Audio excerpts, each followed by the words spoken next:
La discriminación se relaciona frecuentemente con las minorías, como es el caso de la discriminación hacia los afroamericanos o hispanos en los Estados Unidos de Norteamérica.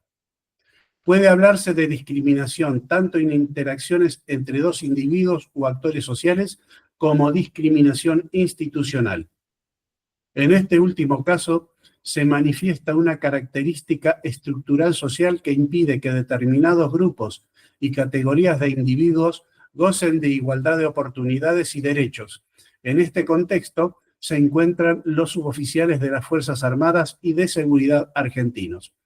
En sus formas más extremas, la discriminación puede llevar al genocidio, que es el asesinato sistemático y deliberado de determinados grupos o naciones, como ocurrió con los judíos durante el nazismo o los armenios en Turquía a principios del siglo XX. La discriminación social se compone de un conjunto de comportamientos, acciones y actitudes voluntarias, repetidas, negativas y culturalmente condicionadas por un grupo hacia otro que es considerado inferior por motivos políticos, religiosos, raciales, étnicos, culturales o de identidad de género, entre otros. Los actos de discriminación no se originan en las relaciones sociales de individualidades, sino que se fundamentan en una escala de valores establecida por el grupo dominante con el objetivo de menospreciar al grupo dominado. Según Piaget, la discriminación tiene que ver con el pensamiento socializado y colectivo, y no con el pensamiento idiosincrático. Sería una forma de pensamiento sociocéntrico por el que se valoriza el propio grupo en comparación con los demás grupos considerados como diferentes o inferiores. Esta noción de superioridad es asumida por el grupo dominante, de modo que la discriminación social se produce en el contexto de relaciones de poder. Los grupos dominantes sustentan su poder sobre los dominados mediante esta supuesta superioridad. La creencia en la superioridad, el ejercicio del poder y el temor a que este poder sea vulnerado generan desde los dominantes hostilidad y un trato desigual en la interacción con los dominados. Por lo anterior, se convierte en un elemento esencial de nuestro reclamo referirse al principio de igualdad consagrado en el artículo 16 de nuestra Constitución Nacional que establece: la nación argentina no admite prerrogativas de sangre ni de nacimiento. No hay en ella fueros personales ni títulos de nobleza. Todos sus habitantes son iguales ante la ley y admisibles en sus empleos sin otra condición que la idoneidad. Nuestro máximo tribunal ha establecido una interpretación del principio de igualdad.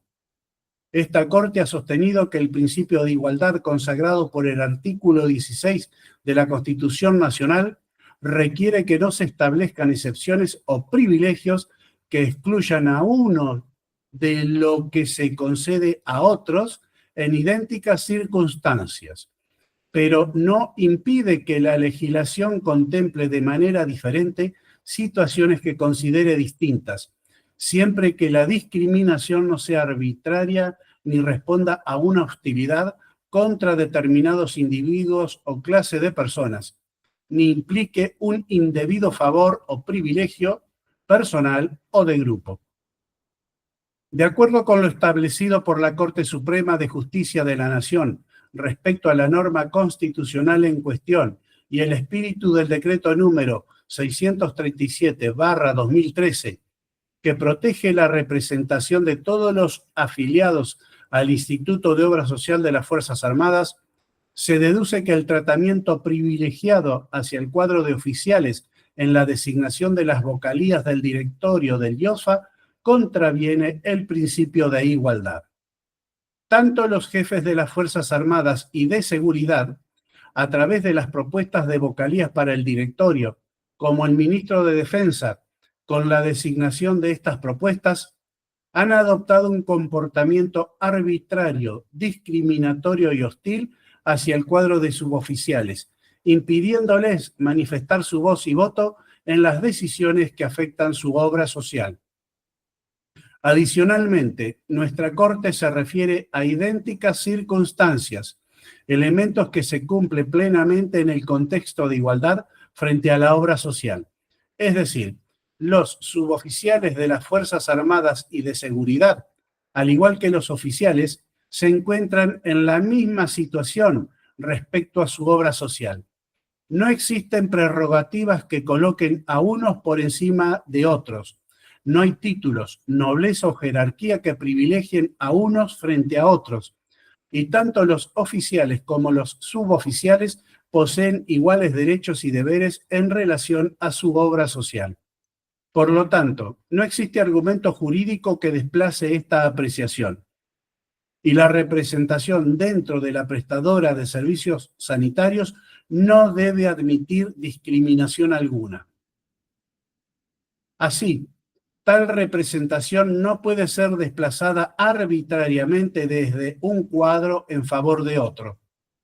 Siendo este principio de igualdad, también está contemplado en tratados internacionales con jerarquía constitucional, como la Convención Americana sobre Derechos Humanos, que en su artículo 1 establece: los Estados partes en esta convención se comprometen a respetar los derechos y libertades reconocidos en ella y a garantizar su libre y pleno ejercicio a toda persona que esté sujeta a su jurisdicción, sin discriminación alguna por motivos de raza, color, sexo, idioma, religión, opiniones políticas o de cualquier otra índole, origen nacional o social, posición económica, nacimiento o cualquier otra condición social.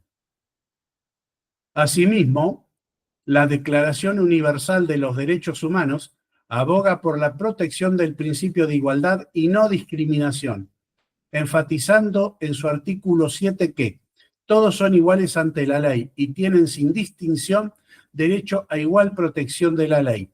Todos tienen derecho a igual protección contra toda discriminación que infrinja esta declaración y contra toda provocación a tal discriminación.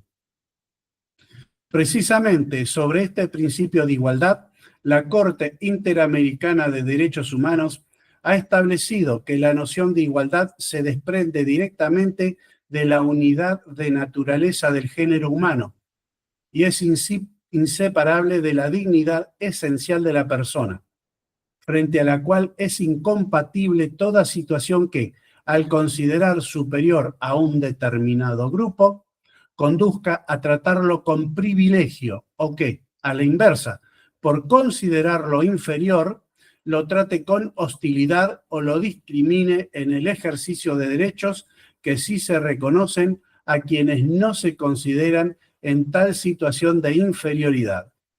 No es admisible crear diferencias de tratamiento entre seres humanos que no se correspondan con su única e idéntica naturaleza.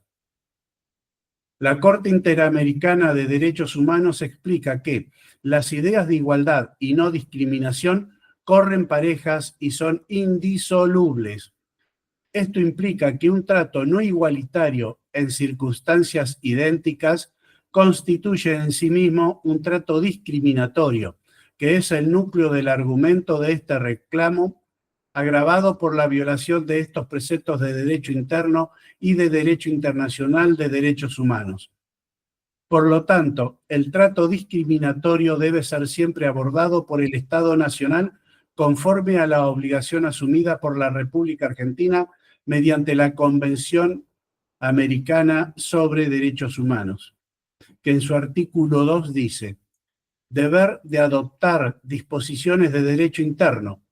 Si el ejercicio de los derechos y libertades mencionados en el artículo 1 no estuviera ya garantizado por disposiciones legislativas o de otro carácter, los Estados partes se comprometen a adoptar, conforme a sus procedimientos constitucionales y a las disposiciones de esta convención, las medidas legislativas o de otro carácter que fueren necesarias para hacer efectivos tales derechos y libertades.